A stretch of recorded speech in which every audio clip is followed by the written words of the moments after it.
Oh yes, what is good everybody? It's your boy back at it again. Another video, another week of NXT. We got some more of that Dusty Rhodes Tag Team Classic leading into Vengeance Day. Vengeance Day, what a dumb name. We got two dudes who are really good at their job that are feuding for whatever reason, I don't even know yet. And then we got a certain rated R superstar just showing up on NXT, staking his claim to the NXT title like he's about to come down there. But we know you, Wayne. We know you not, Edge. But you did a really good job. You came to the show that I talk about, so let's do it. My name is Jordan Moser, and this is your NXT Recap and Review.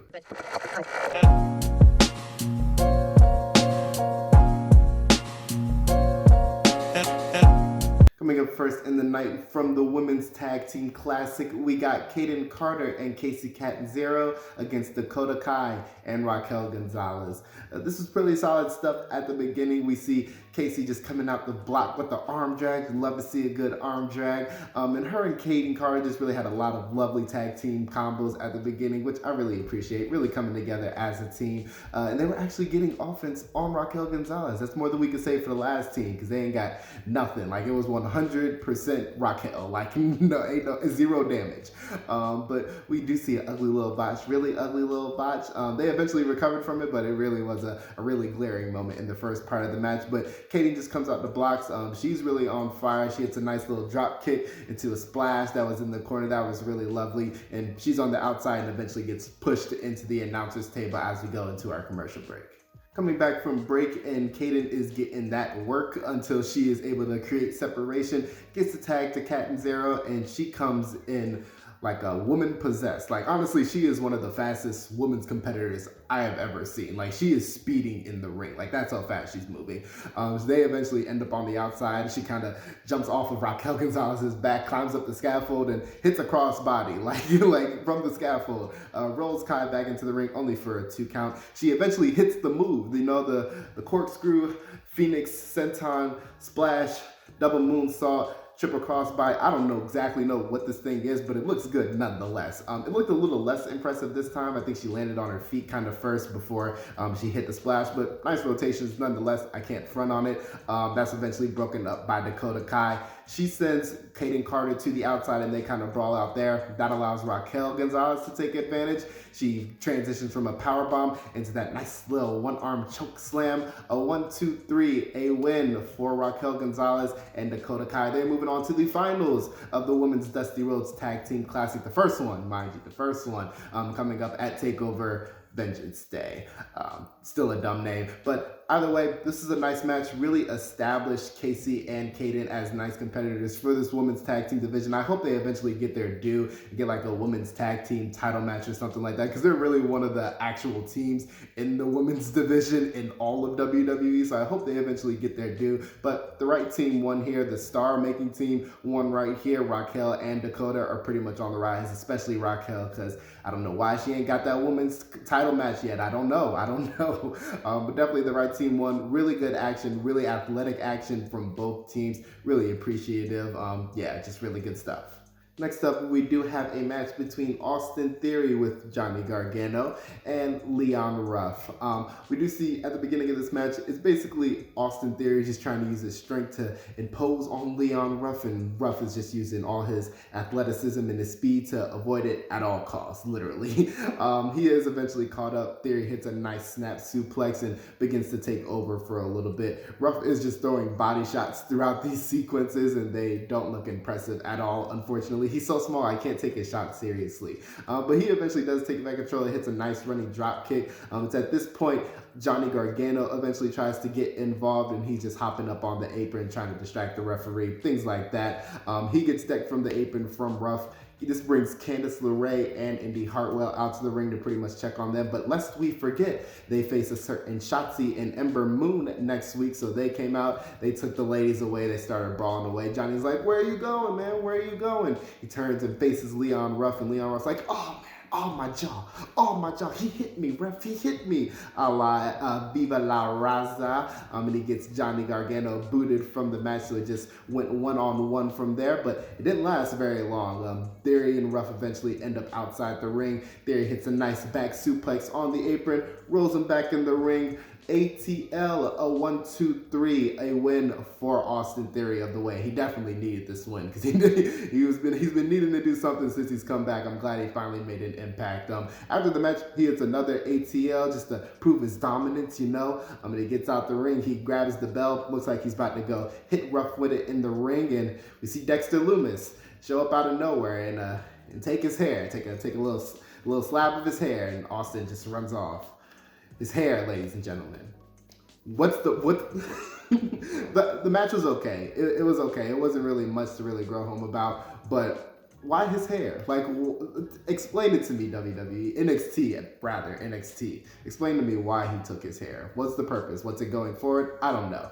But all in all, really okay stuff. I'm still confused about Dexter Lumis in all ways imaginable, so we'll see where it kind of goes from there. But yeah, just okay for me. Next up, we do have a small video package explaining Tian Sha, or Xia Li and Boa's new little faction. It's pretty much just explaining the history leading up to the reveal of this new leader character, saying that she's over 1,000 years old and that she's from a long lineage of everything that was going on back then. I didn't really care for this. Honestly, I didn't need a backstory as to why this person, and Beth even said it on commentary, are we really supposed to believe that this woman is 1,000 years old? Like, it doesn't make sense. So yeah, it all kind of fell a little flat for me. I'm still interested in what Xia Li and Boa are gonna do. I'm just not interested in like the whole backstory of it. I don't care. Like, just give me the match. That's all I'm asking for. Just let them fight, of course. Next up, we do have from the men's Dusty Rhodes Tag Team Classic, a little quarterfinal action. We got Legado del Fantasma versus Lucha House Party. We see Lucha House Party really in control for a good portion at the beginning of this match. We see a couple good impact moves, the springboard, moonsault, the crossbody, you know, the stuff that they do, of course. Legado was in control for a little bit, especially going into the commercial break. We saw Mendoza just kick Metalik off of the top rope as he was going for a move, and a really nice move from Wild, really impressive. He's on the apron, he dives through the second rope, and then goes to the other second rope for a suicide dive on the Metalik. Really beautiful stuff. Just coming out of break, we see Metalik and Mendoza just fiddling on that top rope.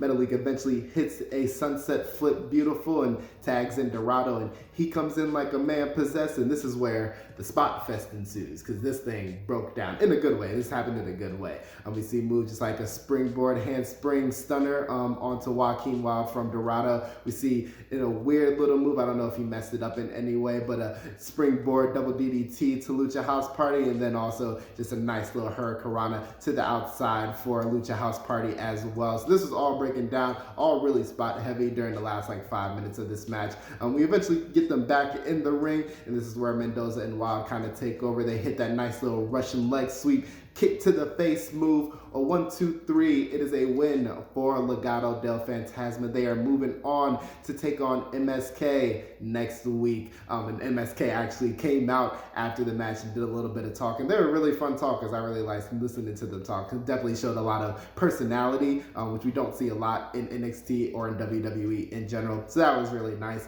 But all in all, this is a really solid tag team match. It kind of broke down in a good way kind of near the end, just with a lot of spots going on and made it hard to keep track of everything that was going on. But solid just tag team action all around. Two of the best teams that they got going. Definitely ups Legado del Fantasma's stock as a tag team a little bit, because it's usually just Escobar, and now it's like, oh, it's the other two too. Like, they getting their shot, like they doing their thing. So definitely good action all around. Can't hate on it at all.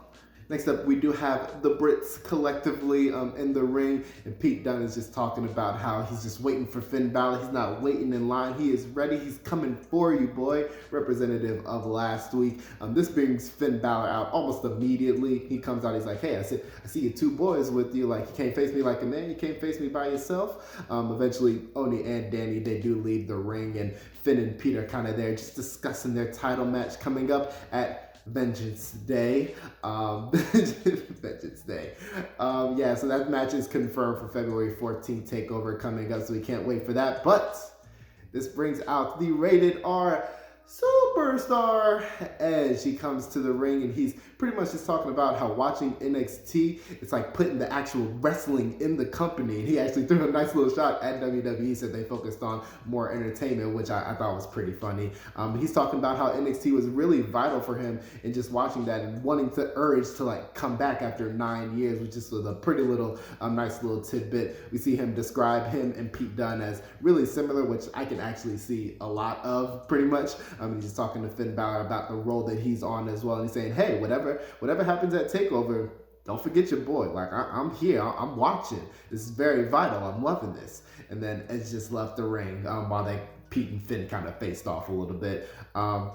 I know Edge ain't going to NXT. Like, we know you not. Like, ain't no need for you to come here to try to convince us that you are. But definitely a welcome admission. Definitely one of the biggest names to end up on NXT in a really long time. So this is just a nice little exciting moment, kind of building up excitement for his Royal Rumble win and also for TakeOver coming up as well. So have no real problems with it. Definitely looking forward to Pete and Finn, even though the build has been kind of weird. But still looking forward to the match nonetheless.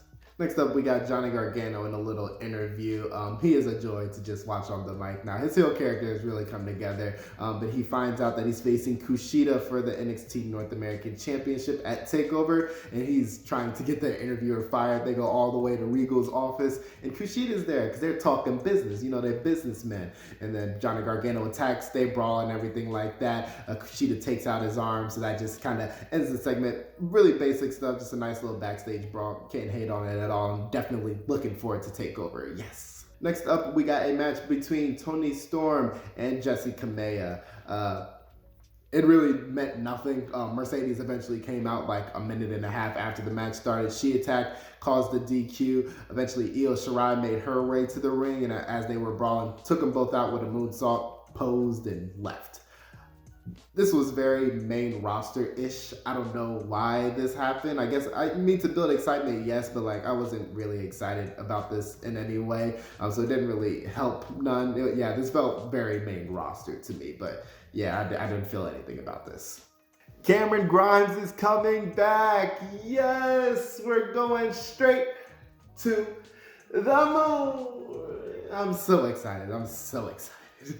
Next up, we finally get the Cruiserweight Championship match between Santos Escobar and Kurt Stallion.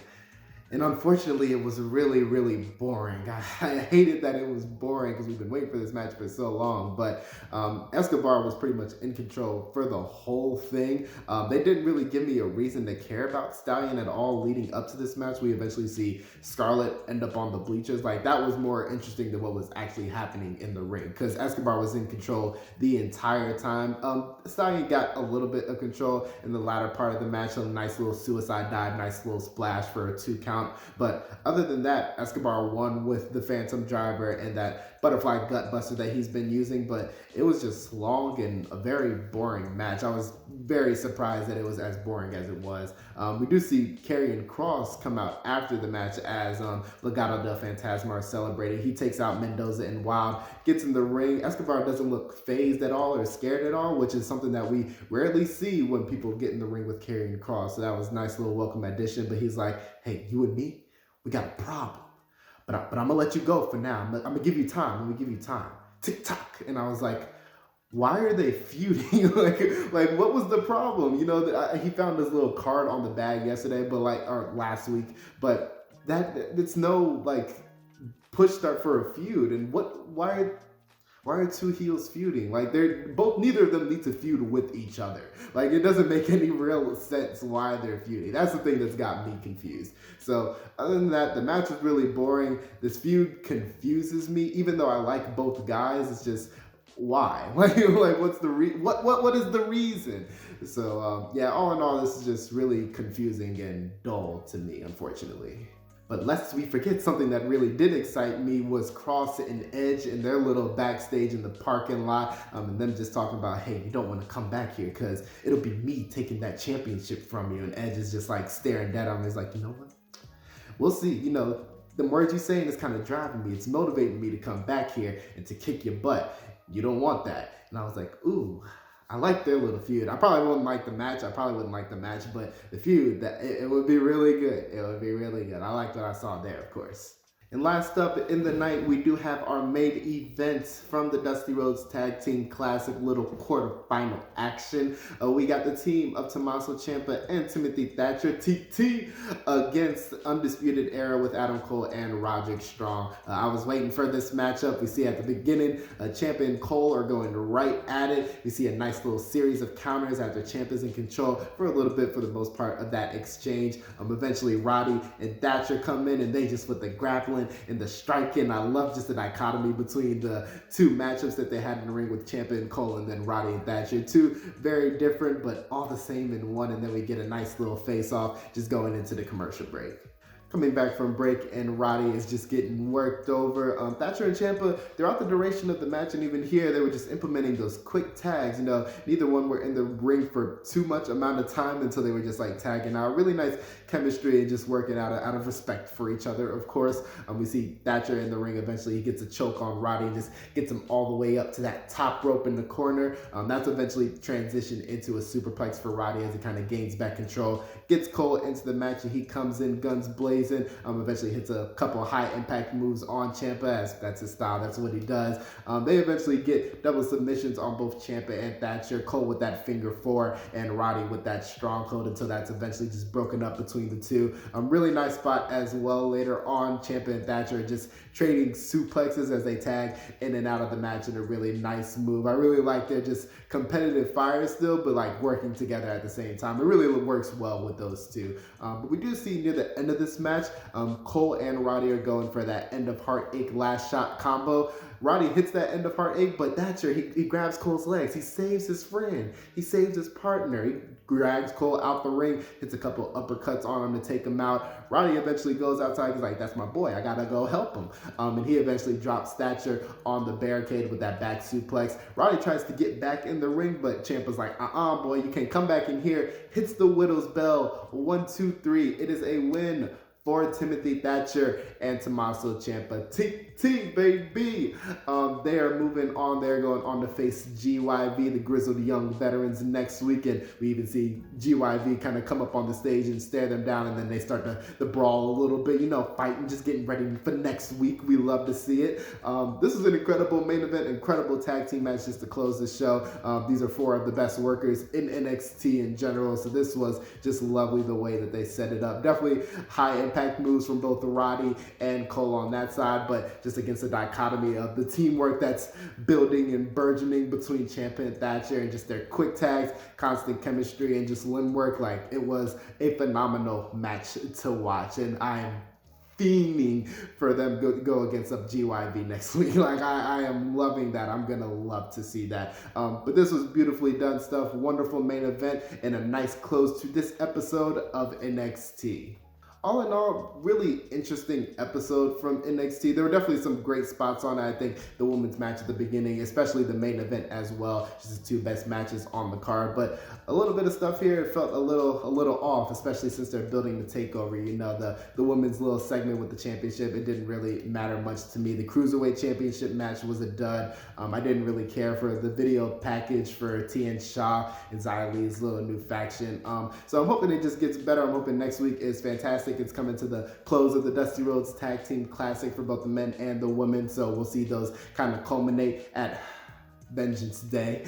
But all in all, really interesting episode, but while a lot of weird stuff on it, a lot of good on it as well. So definitely looking forward to the next couple weeks as they kind of transition into TakeOver and after TakeOver as well. I'm looking forward to just a little bit of new things coming up instead of just like a tournament every week, pretty much.